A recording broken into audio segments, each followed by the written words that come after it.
श्री शिवाय नमस्तुभ्यम। ओम नमः शिवाय। आप सभी का हमारे YouTube चैनल पर स्वागत है। उत्तराखंड में स्थित केदारनाथ धाम के बारे में तो आप सभी जानते होंगे कि यह देवों के देव महादेव का सबसे पवित्र और प्राचीन मंदिर है। यह मंदिर भोलेनाथ के ज्योतिर्लिंगों में से एक है।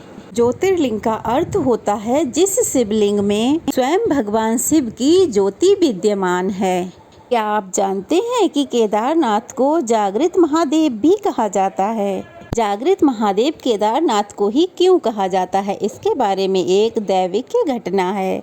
इसे आप सत्य घटना भी कह सकते हैं। आज के वीडियो में आप ऐसी ही एक सच्ची कहानी को सुनने वाले हैं, जिसमें कहते हैं कि जब भोलेनाथ को उनके भक्त सच्चे मन से पुकारते हैं तो वो हर हाल में अपने भक्तों की इच्छाएं पूर्ण करते हैं। अगर भक्त को उनसे मिलने की इच्छा हो तो वो किसी न किसी रूप में आकर उन्हें जरूर दर्शन देते हैं। आज की कथा एक सच्चे भक्त की कथा है। यह घटित हुई थी केदारनाथ धाम में। बहुत समय पहले की बात है, जब हमारे देश में बस और ट्रेन की सुविधाएं नहीं थीं। लोगों को पैदल ही सफर करना होता था। जो लोग आर्थिक रूप से सक्षम नहीं थे वो तो पैदल ही यात्रा किया करते थे, लेकिन धनवान लोग घोड़े गाड़ी या बैलगाड़ी से यात्रा किया करते थे। इसी बीच एक निर्धन भक्त ने भगवान केदारनाथ ज्योतिर्लिंग का दर्शन करने का प्रण लिया और पैदल ही अपनी यात्रा प्रारंभ कर दी। रास्ता तो पता नहीं था, लेकिन रास्ते में जो लोग भी मिलते उन्हीं से पूछ कर वह केदारनाथ धाम की ओर बढ़ने लगा। भगवान शिव के दर्शन की बहुत इच्छा थी। शिव जी का परम भक्त था। घर पे भी नियमित रूप से भगवान शिव की पूजा किया करता था। जब वो अपने घर से निकला तो घर से काफी दूर तक आ गया। केदारनाथ धाम तो बहुत दूर था। सफ़र करते करते उस भक्त को 2 महीने बीत गए। रास्ते में भूखा प्यासा थका हारा वह निरंतर चलता रहा। जहाँ कहीं भी खाने को कुछ मिल जाता उसे ही प्रेम से खा लिया करता और भगवान शिव में अपना ध्यान लगाए रखता। जब वह केदारनाथ पहुँचा तो उस समय वहाँ पर बहुत बर्फ पड़ रही थी और ऐसा लग रहा था मानो मंदिर बंद है और वहाँ पर कोई भी नहीं है। यह बात तो आप सभी जानते ही होंगे कि केदारनाथ धाम के पट 6 महीने के लिए खुलते हैं और 6 महीने के लिए बंद रहते हैं, क्योंकि वहाँ सर्दी के महीने में भीषण ठंड पड़ती है और बर्फबारी भी होती है। तो सर्दियों में वहाँ पर किसी भी प्राणी का जीवित बचना असंभव हो जाता है। एक तो 2 महीने की थकान, भूखा प्यासा वह भक्त जब केदारनाथ धाम जैसे तैसे पहुँचा, वहाँ उसने देखा कि सर्दी की शुरुआत हो चुकी है, बर्फ पड़ने लगी है और मंदिर के पुजारी जी मंदिर के पट बंद करके अपने घर को जा रहे हैं। वह तुरंत ही अपने अंदर की सारी शक्ति समेटकर किसी तरह पुजारी जी के पास पहुंचा। जब वह पुजारी जी के पास पहुंचा तब तक पुजारी जी पट बंद कर चुके थे। उसने पुजारी जी से आग्रह किया कि पुजारी जी, मुझे एक बार महादेव जी के दर्शन कर लेने दिए जाएं। मैं बड़ी मुश्किल से किसी प्रकार यात्रा करते करते यहाँ तक पहुँचा हूँ। पुजारी जी, मुझ पे इतनी कृपा तो कर दीजिए। लेकिन पुजारी जी उससे कहने लगे कि बेटा, अब तो मंदिर के पट बंद हो गए हैं, अब 6 महीने बाद ही खुलेंगे। एक काम करो, तुम 6 महीने बाद आना। वैसे तो अब पट तो बंद हो ही चुके हैं, अब 6 महीने बाद पूरी विधि विधान से ये द्वार खोले जाएंगे, इसलिए अब तुम 6 महीने बाद ही बाबा केदारनाथ के दर्शन कर सकते हो। पुजारी जी के मुंह से ऐसी बातें सुनकर उस शिव भक्त की आंखों से आंसू टप टप टपकने लगे। वह तो मन ही मन दुखी होने लगा कि कितने महीने की यात्रा करके वह जैसे तैसे तो यहाँ पर पहुँचा और यहाँ आने के बाद ही उसे बाबा के दर्शन नहीं हुए। वह बड़ा दुखी हुआ। उसने फिर से पुजारी जी से आग्रह किया, उनके पैर पकड़ लिए और कहने लगा, महाराज, मैं बड़ी दूर से आया हूँ, मुझ पे थोड़ी तो कृपा कीजिए। बस मेरे बाबा के एक बार दर्शन करा दीजिए, मैं चला जाऊँगा। मैं समझूंगा मेरा जीवन धन्य हो गया। मैं 2 महीने से यात्रा करता धीरे धीरे यहाँ तक पहुँचा हूँ। मुझे तो ऐसा लगता था कि मैं जीवित ही नहीं बचूंगा, किंतु बाबा के दर्शनों की इच्छा ने मुझे जीवित रखा। मुझे एक बार बाबा के दर्शन तो करा दीजिए। लेकिन पुजारी जी ने उसकी एक नहीं सुनी और कहा, बेटा अगर दर्शन करना है तो 6 महीने बाद ही आना, और अगर तुम वापस नहीं जाना चाहते तो 6 महीने यहीं रुक जाओ। लेकिन ध्यान रखना, इस बर्फ में तुम यहाँ एक दिन भी नहीं ठहर पाओगे, इसलिए अगर जीवित रहना चाहते हो तो वापस लौट जाओ। जीवित रहोगे तो दोबारा आके दर्शन कर लेना। इस समय तो हम पट नहीं खोल सकते, लेकिन अगर कोई शायद धनवान व्यक्ति होता तो पुजारी जी एक बार को उसके लिए पट खोल भी सकते थे। लेकिन ऐसा कोई नहीं करेगा, वह व्यक्ति तो निर्धन था, भला उसके लिए कौन पट खोल देता। पुजारी जी ने उसे जाने को कह दिया। पुजारी जी स्वयं भी चले गए। पुजारी जी के जाने के बाद वह निर्धन भक्त मंदिर के पास ही बैठकर रोने लगा। उसने एकाएक यह मन बना लिया कि अब तो मैं बिना दर्शन किए यहाँ से हिलूंगा भी नहीं। मैं अब वापस नहीं जाऊंगा, चाहे 6 महीने तक यहीं क्यों न रहना पड़े। उसे अपने महादेव पर पूरा विश्वास था। उसे विश्वास था कि महादेव कोई न कोई लीला अवश्य दिखाएंगे और उसे दर्शन भी देंगे। यह सोचकर उसने ऐसा निश्चय करके, जो कि निश्चय कोई आसान नहीं था, बहुत बड़ी बात थी, अपना प्रण लेके उसने वहीं मंदिर के पास ही रुकने का निश्चय कर लिया। कहते हैं कि भोलेनाथ बड़े दयालु हैं, उनकी लीलाएं भी अद्भुत होती हैं। अब तो वह शिव भक्त हट करके वहीं बैठ गया था, मान ही नहीं रहा था।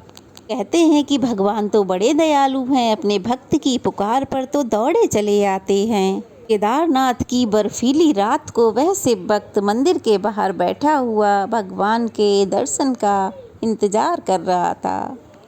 कड़कड़ाती हुई ठंड पड़ रही थी, उसके भी हाथ पैर जमने लगे। अब तो वह बस भगवान का ध्यान करता हुआ बैठा रहा।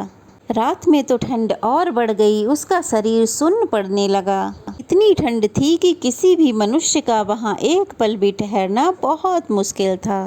लेकिन उसने तो निश्चय कर लिया था। उसने सोचा, बिना दर्शन किए अगर मेरी मृत्यु भी हो जाती है तो भी मैं यहीं बाबा के द्वार पर ही रहूँगा। इस तरह वह इच्छा लिए वहीं बैठा रहा। जब हमारे मन में भगवान के प्रति विश्वास होता है तो चाहे कितनी भी मुश्किलें क्यों ना आ जाएं, हमारा विश्वास डगमगाता नहीं है। कहते हैं कि भोलेनाथ किसी न किसी रूप में आकर हमें उबार ही लेते हैं। तो वह भक्त भी वहीं बैठा रहा। रात हो गई तो रात में एक अघोरी बाबा उस भक्त को अपनी ओर आते हुए दिखाई दिए। वह अघोरी बाबा उसके पास तक आ गए और उन्होंने उसके सिर पर हाथ रखकर पूछा, बेटा तुम्हारा नाम क्या है, तुम यहाँ क्या कर रहे हो?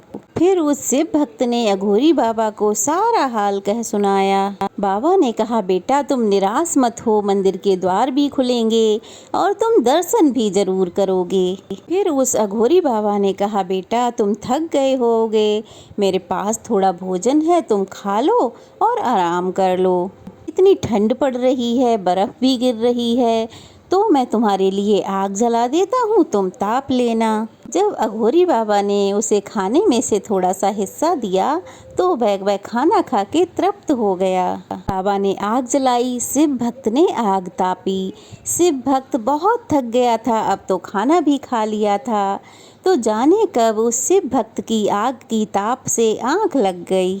दूसरी सुबह जब उसकी आंख खुली, सूरज की पहली किरण जब उसकी आंखों में पड़ी तो सूरज की रोशनी उसकी आंखों पर पड़ी तो वह उठा और आंख मलते हुए इधर उधर देखने लगा। उसने देखा वहां पर अघोरी बाबा तो हैं ही नहीं और बर्फ भी साफ हो चुकी है। अब वो भीषण ठंड उसे नहीं लग रही थी, सारी बर्फ हट चुकी थी और ऐसा जान पड़ता था कि ये सर्दियों का मौसम है ही नहीं। उसे आश्चर्य हुआ कि केदारनाथ में तो लगातार 6 महीने बर्फ ही बर्फ पड़ती है, लेकिन अचानक ये क्या हो गया। यह सब देख उसे बड़ी हैरानी हुई। कुछ ही देर बाद उसने क्या देखा, अब उसने क्या देखा कि मंदिर के पुजारी जी अपने साथियों के साथ मंदिर की ओर चले आ रहे हैं। जब पुजारी जी मंदिर के पास पहुंचे तो उस शिव भक्त ने बड़ी ही जिज्ञासा के साथ पूछा कि पुजारी जी, क्या मंदिर के द्वार आज ही खोले जाएंगे? तो पुजारी जी ने कहा, हाँ बेटा, आज ही खोले जाएंगे और आज पूरे 6 महीने के बाद भक्तजन बाबा केदार के दर्शन कर सकेंगे। पुजारी जी तो उस शिव भक्त को पहचान नहीं पाए, लेकिन भक्त ने कहा, पुजारी जी 6 महीने बाद, लेकिन आप तो कल ही मंदिर के द्वार बंद करके गए थे। ऐसा सुनते ही पुजारी जी ने अपने दिमाग पर जोर डाला और कहा कि तुम तो वही हो ना जो 6 महीने पहले भगवान केदारनाथ के दर्शन के लिए आए थे, लेकिन उस समय मंदिर के पट बंद हो गए थे और तुम दर्शन नहीं कर पाए थे। उस भक्त ने कहा, हाँ पुजारी जी मैं ही हूँ, लेकिन मैं 6 महीने पहले नहीं, मैं तो कल ही यहाँ आया था और रात में मैं यहीं मंदिर के द्वार पर ही सोया था और आज आप इतनी जल्दी आ गए। 6 महीने कहाँ से हो गए पुजारी जी? भक्त की बात सुनकर पुजारी जी को बड़ा संदेह हुआ। पुजारी जी यह भी जानते थे कि यहाँ पर बहुत सी ऐसी घटनाएं होती रहती हैं जो स्वयं भोलेनाथ करते हैं। उस भक्त की बात सुनकर पुजारी जी को कुछ संदेह हुआ, तो उन्होंने उस भक्त से कहा, बेटा अच्छा बताओ तो रात को तुम्हारे साथ क्या हुआ था? तब उस मासूम से भक्त ने रात को जो भी बातें घटी थी वह सब पुजारी जी को बता दी। कहने लगा, बाबा रात को मेरे पास एक अघोरी बाबा आए थे। बहुत जोरों की ठंड पड़ रही थी, मैं भूखा था। उन्होंने मुझे खाना दिया और तापने के लिए आग जलाई और मुझे आराम करने को कह दिया। तो पुजारी जी बोले, बेटा वो बाबा कैसे दिखते थे जरा बताओ तो? शिव भक्त कहने लगा, एकदम अघोरियों की तरह, लंबे लंबे बाल, हाथ में त्रिशूल और माथे पर त्रिपुंड था। बस इतना सुनते ही पुजारी जी और उनके साथी उस भक्त के चरणों में गिर गए और कहने लगे, बेटा तुम तो धन्य हो, तुम नहीं जानते तुम्हारे पास तो स्वयं महादेव जी आए थे और उन्होंने ही अपनी योग माया से तुम्हारे 6 महीनों को एक रात में बदल दिया, कालखंड को छोटा कर दिया। बेटा यह सब तुम्हारी सच्ची भक्ति और सेवा के कारण हुआ है। तो इतने वर्षों से भगवान की भक्ति कर रहे हैं, लेकिन आज तक उनके दर्शन नहीं पा सके, लेकिन तुम्हें तो साक्षात भोलेनाथ ने दर्शन दिए और तुम्हारी रक्षा भी की। तो यही कारण है कि केदारनाथ को जागृत महादेव कहा जाता है। कहते हैं कि बाबा अपने भक्तों को बहुत जल्दी दर्शन देते हैं। जो भक्त अपने मन में बाबा के दर्शनों की इच्छा रखते हैं, बाबा उन्हें दर्शन देते हैं, उनकी रक्षा करते हैं। आपसे हाथ जोड़कर अनुरोध है, अगर आपको वीडियो अच्छी लगी हो तो इसको ज़्यादा से ज़्यादा शेयर कीजिएगा, कमेंट कीजिएगा, लाइक कीजिएगा। नए हैं तो चैनल को सब्सक्राइब कीजिएगा। जय भोलेनाथ। भोलेनाथ की कृपा यूं ही हम सब पर सदा सर्वदा बनी रहे।